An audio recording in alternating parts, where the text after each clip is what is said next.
कहते हैं जब भाग्य बुरा हो तो मीठी नदी का पानी भी खारा हो जाता है।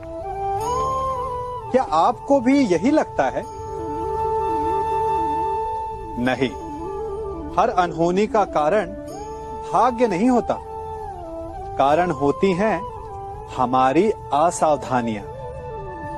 कठिनाइयों में सावधानी सबसे महत्वपूर्ण ढाल है। अनजान मार्ग पर आगे बढ़ने से पूर्व अपने एक पांव को धरा पर जमाना और दूसरे पांव से आगे आने वाली भूमि को टटोल लेना ही समझदारी है। सत्य बोलने में, वचन देने में या प्रतिज्ञा लेने में सावधानी आवश्यक है।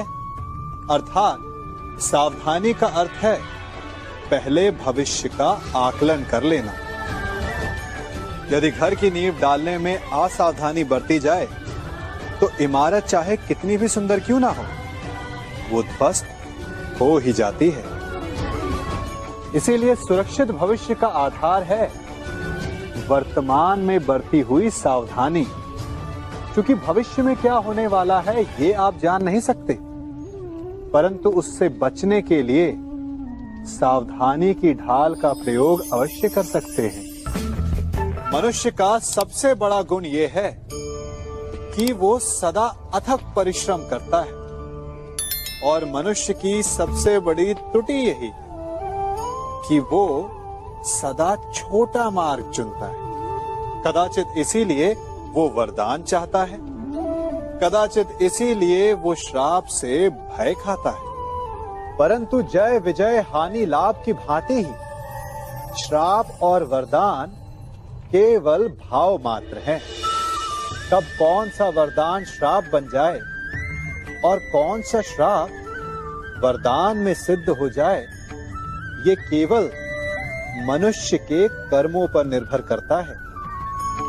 विष पीकर शंकर महादेव हो गए और अमृत पान करके भी राहु केतु असुर ही रहे। तो सब खेल है केवल भाव और कर्मों का।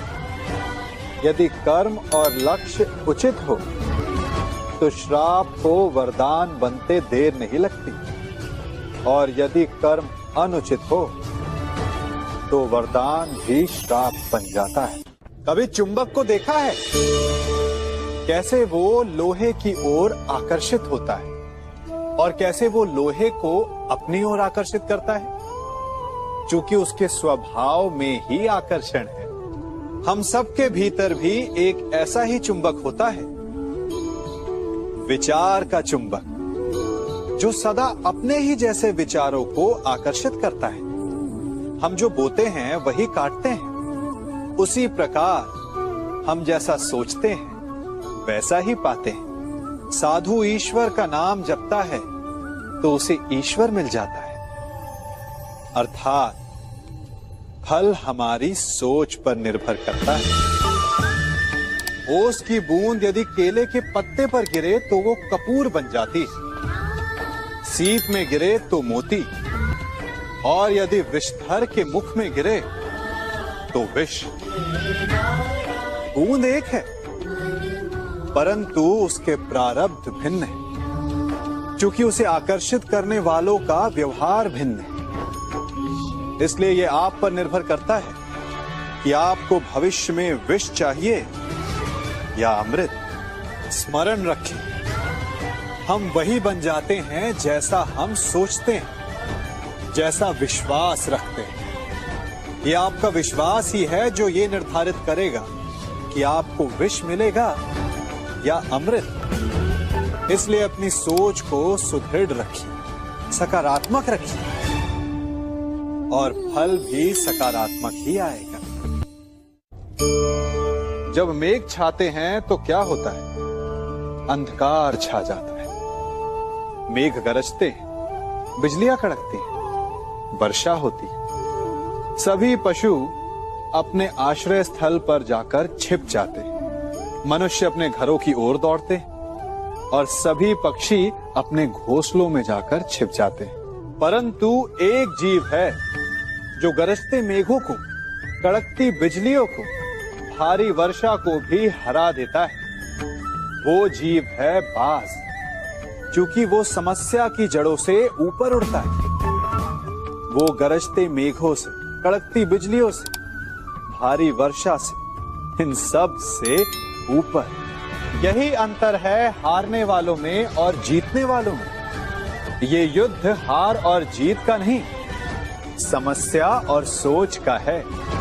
यदि आप अपनी सोच को छोटी रखेंगे तो समस्या बड़ी हो जाएगी, और यदि आप अपनी सोच को बड़ी रखेंगे तो समस्या छोटी हो जाएगी।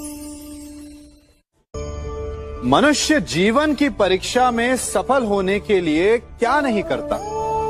वो परिश्रम करता है, दौड़ भाग करता है, और ये सब करने के पश्चात भी जब उसका काम नहीं बनता तो वो नकल करता है ना?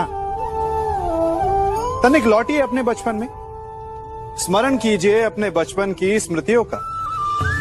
क्या स्मरण हुआ? विद्यालय में जब आप परीक्षा देने जाते थे तो क्या होता था? आप ना सही, परंतु कोई ना कोई सफलता पाने के लिए नकल करता ही था और उत्तीर्ण भी हो जाता था, है ना? परंतु जीवन की परीक्षा ऐसी नहीं होती। नकल करने वाला सफल नहीं होता।